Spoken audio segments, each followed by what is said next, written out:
Welcome back. మాజీ మంత్రి దామోదర్ రెడ్డికి సీఎం రేవంత్ రెడ్డి నివాళులర్పించారు. తుంగతుర్తిలో జరిగిన సంతాప్ సభకు హాజరైన సీఎం రేవంత్ రెడ్డి సభలో పలు కీలక వ్యాఖ్యలు చేశారు. ఉమ్మడి నల్లగొండ జిల్లాలో కాంగ్రెస్ పార్టీ అభివృద్ధి కోసం దామన్న సేవలందించారని అన్నారు. నమ్ముకున్న కార్యకర్త కోసం దామన్న ఎంతో కృషి చేశారని, పార్టీ కోసం కార్యకర్తల కోసం ఆస్తులు అమ్ముకున్నారని రేవంత్ రెడ్డి అన్నారు. గాంధీ కుటుంబం కాంగ్రెస్ పార్టీ అధ్యక్షుడు నాకు చెప్పడమే కాదు, రాహుల్ గాంధీ గారు స్వయంగా సర్వోత్తం రెడ్డి గారికి లేఖ రాసిండు.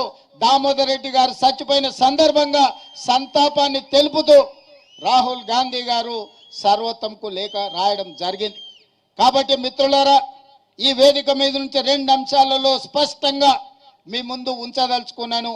ఏఐసిసి ఆదేశాల ప్రకారం భవిష్యత్తులో ఏ అవకాశం వచ్చినా రాజకీయంగా రామరెడ్డి దామోదర్ రెడ్డి గారి కుటుంబాన్ని ఆదుకునే బాధ్యత కాంగ్రెస్ పార్టీ తీసుకుంటుంది.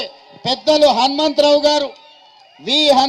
గారు యూత్ కాంగ్రెస్ అధ్యక్షుడిగా ఉన్నప్పుడు నాకు తెలిసి దామన్న ఆనాడు కోశాధికారిగా ఉన్నాడు.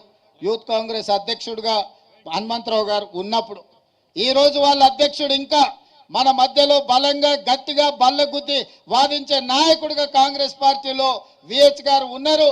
దామోదర్ రెడ్డి గారి కుటుంబానికి అవసరమైనప్పుడు హనుమంతన్న కూడా మనకు అండగా నిలబడతాడు.